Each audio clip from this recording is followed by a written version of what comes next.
Great snake bite, easy convert, and now it's down to Echo, alone, using his wall to isolate the battle, but he's being spotted, finds the burst, that takes another, a clutch for Ulf. That's how they're putting rounds on the board, but went well, and the spam, Ricardo was fantastic, but using that Viper screen, just both in play, contesting that space. Molly goes over, and the spam from Cadaver's good, hiding inside. It's going to be Seamoth and Shin with more, but hold on, Ulf aren't giving up just yet.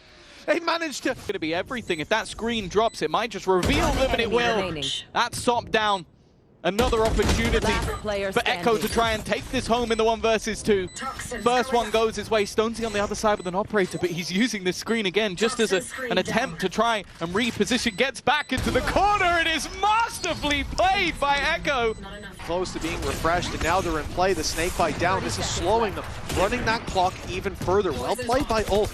Echo playing on his wall, waiting for them to step forward. That's the spike drop, and he keeps going! Echo again! Finding so much value for Ulf, and I think he's gifted them. It just feels like everything about his gameplay is just nasty. Like his crosshair placement, disgusting. Very different way. And now, aggression seems to be the answer for Joblife. They are going right down into Ulf's den, and it's Echo who strikes first. In the back, walking up behind him, the TP of Shin. If he sticks it, he's surely dead to rights. And well, Echo, he really is trying to play all the cards! A perfect lurk in the backlines!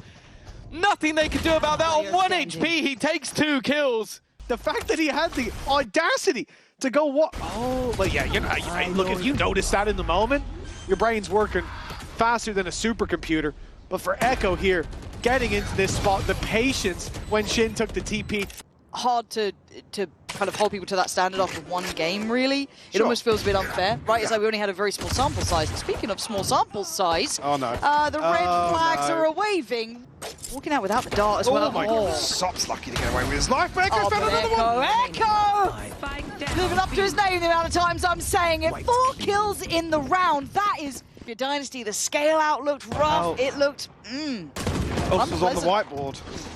My question. 1 enemy remaining. That's got to be frustrating to have a similar It's a 3v4. Ordaz on the site. The other two. Echo again with the sheriffs, man. So talented. At a disadvantage and landing some beautiful shots here. Those 3 from Echo are outrageous. I'm trying to re-congregate around together. They try and fight maybe for B main space. That's always the consideration. But Kellogg's is waiting on the other side. They could be pinched on this B site. A nice plan, but it's not well made. Echo in the end going to fight and find some security. Neki not checked. Off in position. Echo again. Mikey's gone down and now Hip's already noted. Revealed. Star. There's not much more you could ask for there from Ulf. Perfectly playing that round. I think probably feeling as if there is still somebody tucked into. I don't think they're expecting Neki at all. I'm not sure if there was some utility elsewhere noted, but I think that's what Kellogg. There are 2 players around this angle waiting. Echo sort of had his number so far. Shield activated, but he doesn't expect anybody that close. And Echo again just takes over. And for these guys, the fact that they set up for a mid-fight when we've seen multiple times that cage for the cross. No way to fight behind it if the reveal is broken. Fabian into the 1 versus 1, and Alfia taking it. Those double duelists that were quiet just moments ago have really started to come alive. Aggressively taking space with the operator, though, has dealt a blow. Echo, the space should have been hurt. They should know exactly where he is, but again! It's a bit of a blip from Fnatic, but even still he had to hit both shots. The next map, get a little side mortis going. His stats in Ascension looked all right. Like he was doing his job as a Sentinel. Right now, he looks like a generational duelist playing a Cypher. I would almost ask. 16-3. And it's time to step up to the plate once again.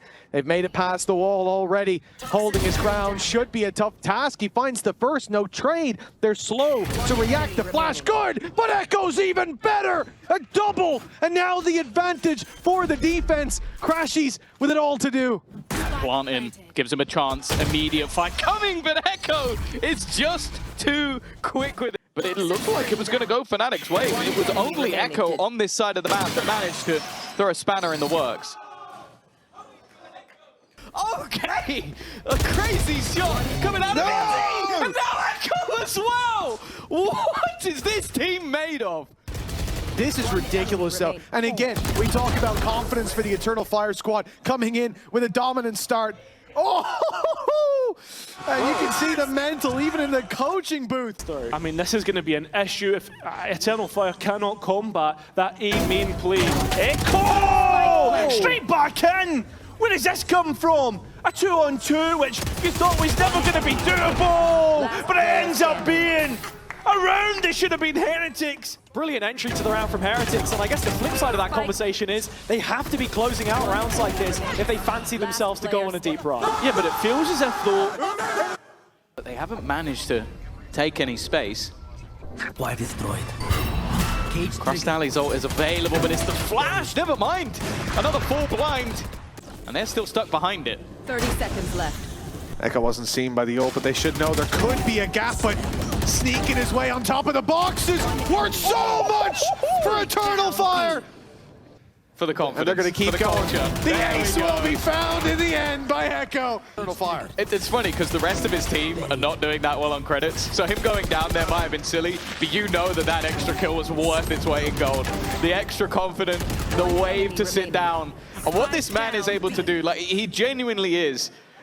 Sort of the kid that you go, if you keep doing... In the hands of the defenders, Audas won't stand his ground, and Echo is left to make another big play! And of course, Echo delivers! To be winning this match, the one that wants to be heading over to London is Echo.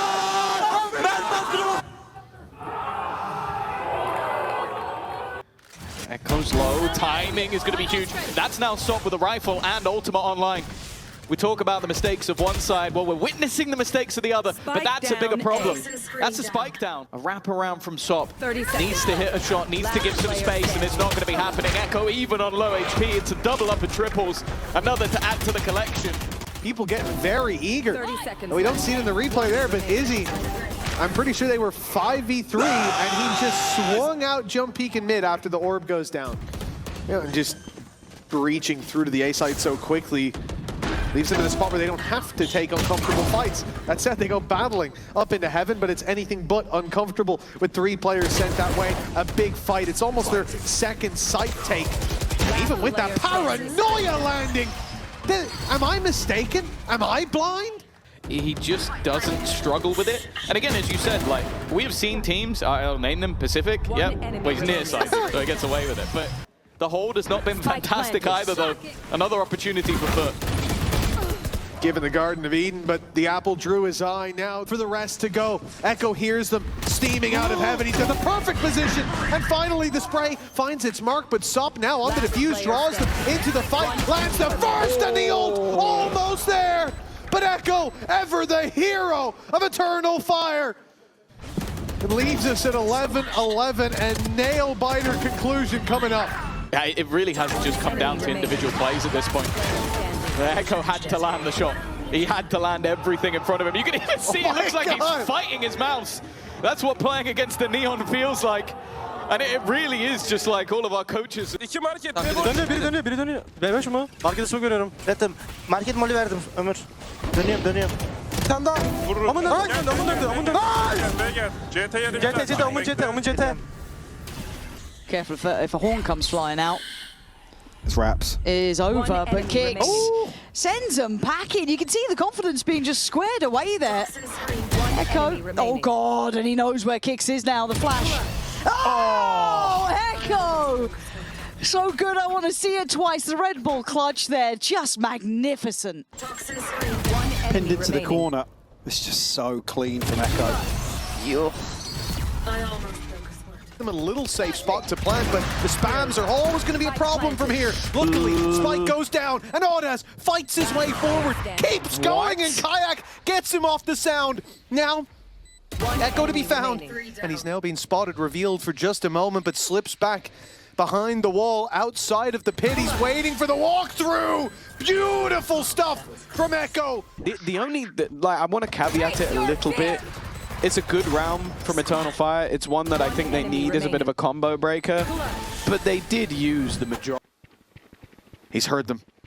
Echo's got the info, and he's swinging in, and they've got their knife out. It's a collateral. Cloud and Kayak are gone. Enemy remains. Echo's got another unbelievable work, and he's looking. The third player, sorry, obviously he got 2 for 1. While completely blinded, was disgusting as well. Just an incredible round from Echo. It is. It's just threading the needle of that space. We heard it in the halftime interview from Boaster that he's watched a lot of demos. Obviously, that doesn't include this map.